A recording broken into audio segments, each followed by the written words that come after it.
Former President Trump is making a push to garner voters from the black community in November. His margins with the black vote are increasing much higher this year, coming in at 23% from black voters nationally. Trump only won 8% of them in 2020. Now he's taking his message to the battleground states of Michigan. One was like his regular run-of-the-mill MAGA rally. His other appearance was a vastly different venue, a black church. He hosted a roundtable with black leaders there. Let's take a look. We've done more for, and I say this, I say it proudly, more for the black population than any president since Abraham Lincoln. That's a big statement.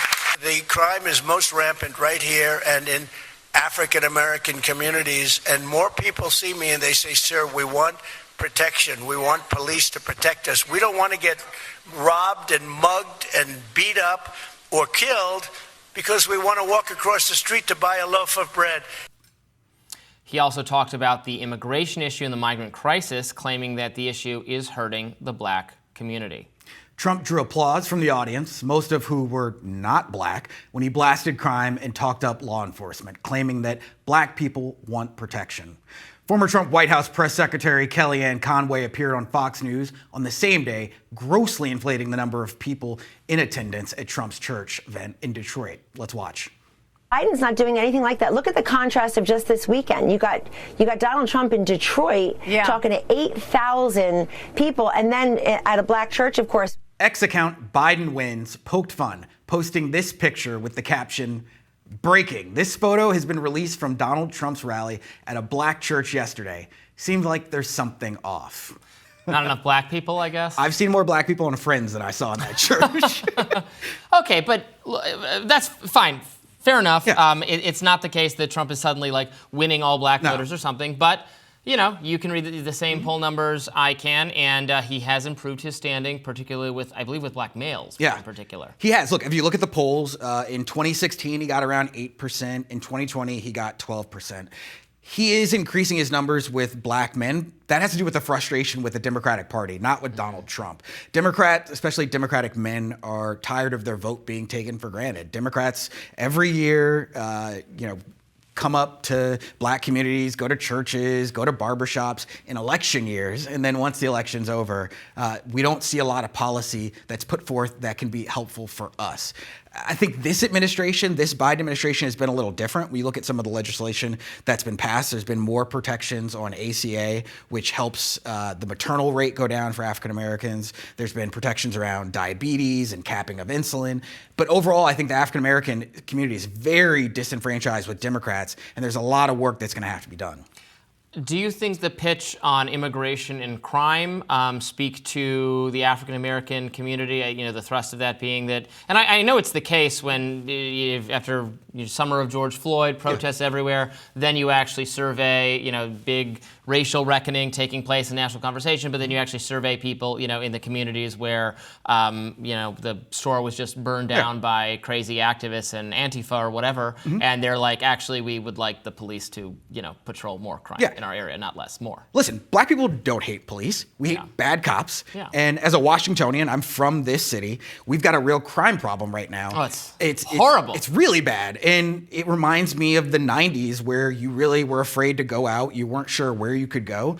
And I think in DC, the bigger problem has been that crime isn't just stuck to bad neighborhoods. It's now crossed over everywhere. And now it's... now I have to do it.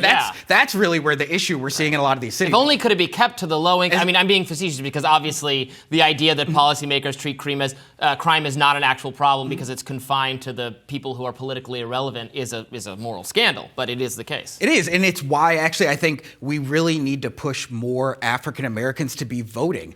African Americans are the most loyal voting bloc for Democrats. If African Americans were voted in commensurate with their citizenship, with the amount of African Americans there are in this country, we would be able to control so much more legislation. The Democrats. Absolutely. Well, actually the voting bloc itself would be able to command power, whether it be Republicans or Democrats. Well, and interestingly enough, yes. So black people are the most Democratic Party loyal constituency, but also tend to have, but actually are within the Democratic Party are a moderating influence in some ways, because the most left-wing people on a host of issues are the affluent, highly educated white people within the Democratic Party. Yeah. Democrats. And, look, you are seeing right now Biden still have to deal with busing, you're having to deal with the crime bill that he put forth, and really rebuilding trust and rebuilding relationships among the African American community. I think right now what the biggest problem for Democrats is that they're not excited to vote for Biden, but they're not willing to really go full on for Trump. And so the real question is, are African Americans going to stay home, especially African American men? If African American men stay home, there's no chance for Democrats to win this election. Yes, because and we hear that there's so much frustration with Biden on these issues we've been talking a lot today. Also, the foreign policy, the Gaza stuff hurting him with an aspect of his base, with very progressive voters, with some young voters. And this is going to be a close election. Every vote matters. We're talking about thousands of votes. It's going to come down to a couple thousand votes in Michigan and Pennsylvania in all likelihood. It is. In which case, yeah.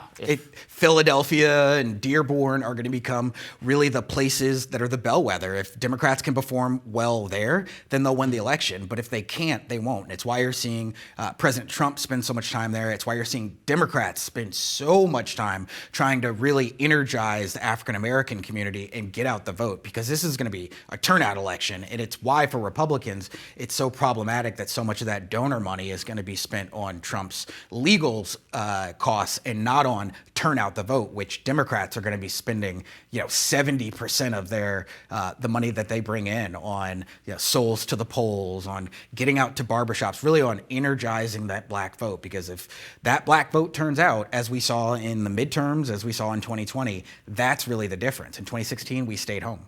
Yeah, remember in 2016 when Hillary Clinton forgot or didn't plan to campaign at all in Michigan and Pennsylvania? That was one of the worst campaigns. I was on that campaign, and let me say, there were a lot of us in there that were ringing the bells and ringing the alarms, but nobody was listening. That will go down as one of the worst campaigns ever. Absolutely. That does it for us today on Rising. Thank you so much for tuning in. Tomorrow we will be back. Please be sure to like, share, and subscribe so you never miss any of our content.